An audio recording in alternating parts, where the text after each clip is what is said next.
Ya udah tadi Harusnya pengen nggak ada masalah. tahu, udah pengen tahu, betul ya? Karena gini kasusnya klien Anda yang di Padang itu kan berarti nggak tahu kelanjutannya gimana. Yang di Padang itu gimana itu bang ya?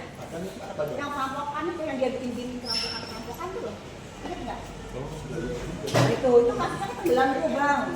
Nah makanya jadi nggak pengen ini sampai tenggelam juga gitu bang ya. Jadi kita kalah rame-rame nih bang. Kok kliennya mana bang? Kliennya kok ada tuh bang? Kan sudah diwakilkan. Oh diwakilkan. Kalau besok gimana besok? Besok di Mabes gimana bang? Kita tunggu besok. Oh besok. Berarti sih berharap datang kliennya bang. Pada dasarnya begini. Kalau enak kalau datang bisa ngobrol langsung. Betul. Dokter Richard tidak pernah minta imbalan. Bagus. Tapi biarkanlah proses hukum itu berjalan sesuai dengan prosedur hukum. Tuh. Betul ya? Setuju bang, setuju. Apa yang disampaikan oleh Dok Div, ada siram menyiram, entah itu kemana, saya mau sampaikan tidak benar. Bagus. Kan Ya. dugaan bang. Nah, Ini betul. kan adanya dugaan. Justru Kalau tidak kami benar kan begini, justru pastikan. kami menanyakan status Dokter Richard saat ini kan belum ada status apapun tuh, belum ada penetapan tersangka. Dokter Belum. selalu mengatakan sebentar lagi tersangka, sebentar lagi tersangka.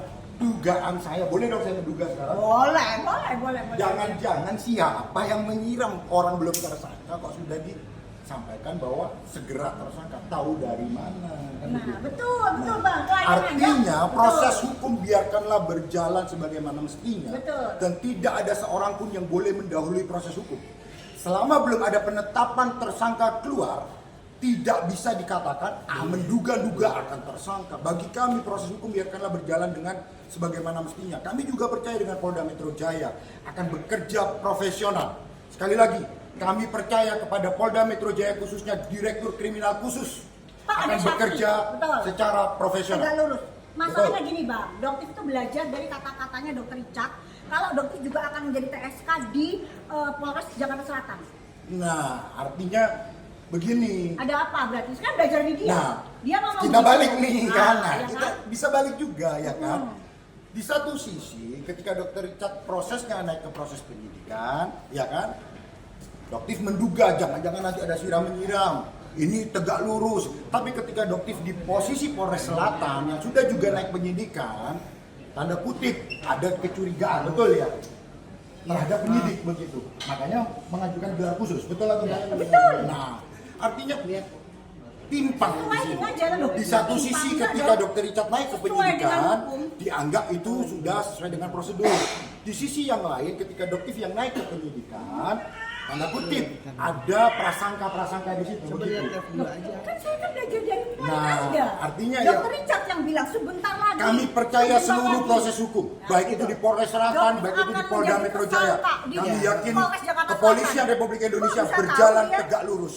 Kok bisa tahu? Kalau memang secara hukum Dokter Richard tidak pantas menjadi tersangka, jangan ditetapkan tersangka hanya berdasarkan opini publik. Ngomong-ngomong Bang Gitu. Jeffrey sudah Ya. pernah beli tomat WT-nya belum? Udah pernah pakai stikernya belum? Tempelan stikernya. Pernah nggak?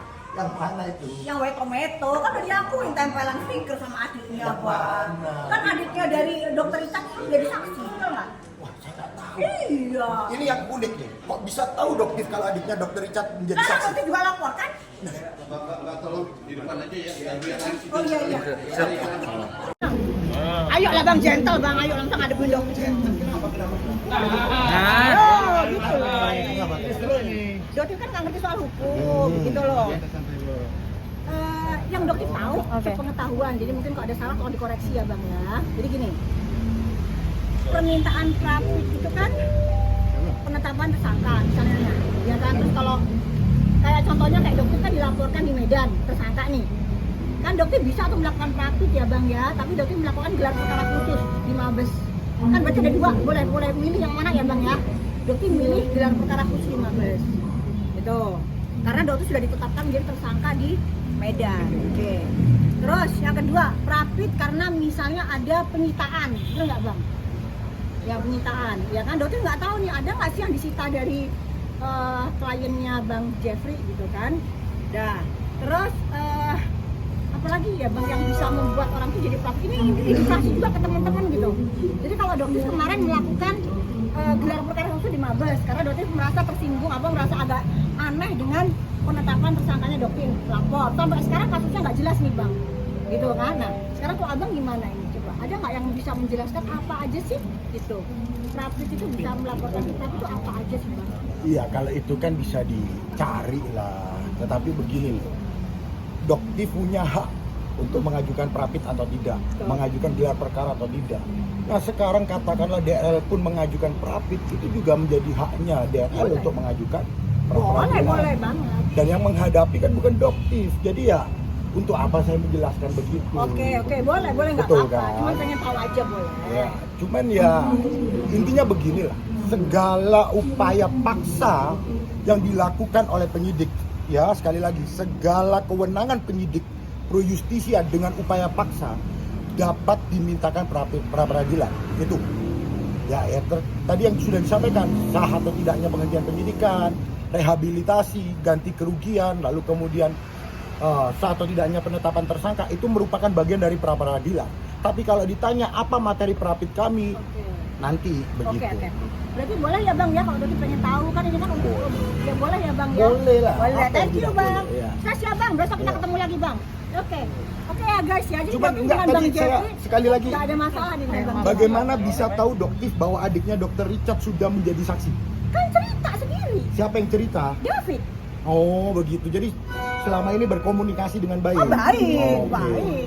Saya kira Baik. kita sendiri tidak tahu nih siapa saksinya, Oh, baik, siapa tahu yang banget. dipanggil. Kalau Doktif ini kira-kira kok tahu semua ini? Dari mana sumbernya? Betul. Kasusnya akan segera Kan, naik penetapan Bang tersangka. Jeffrey Saksinya kan sering adiknya live ya? Dr. Richard. Doktif sering live sama David. Oh begitu. Ya kan Sering. sudah dijelaskan nih, sudah begitu Sering aja. live sama David. Oke David, oke ya. Oke David. Sering Doktif live sama David. Sering. Oke. Thank you semua ya. Santai. Tapi sekali lagi proses hukum harus dikedepankan. Berjalan Bukan tegak lurus. bertarung di media sosial. Saya tidak mau ikut campur di situ. Saya tidak mau ikut dalam pertarungan media sosial. Tugas saya adalah mengawal secara hukum. Sekali lagi, bagi kami tim penasihat hukum Dr. Richard, kalau dipaksakan penetapan tersangka, sekali lagi bagi kami, kalau dipaksakan penetapan tersangka, kami akan mengambil langkah upaya hukum yang luar biasa. Ya, artinya apa? Kami yakin kok dari segala jenis laporan yang sudah dilaporkan, baik itu di Polda Metro Jaya, khususnya di Polda Metro Jaya, kami yakin ada hal-hal yang membuat Dr. Richard klien kami tidak bisa ditetapkan tersangka. Tetapi kami yakin Polda Metro Jaya bekerja secara profesional. Hidup Tomat Putih. Hidup Polda Metro Tomat Jaya. Putih, gitu Hidup ya. Polda Metro Jaya. Jadi Polda Metro Jaya jangan terpengaruh oleh opini-opini siapapun ya. Udah ya, Itu guys, aja. ya. Udah. Thank you. Udah lihat aja nanti ya.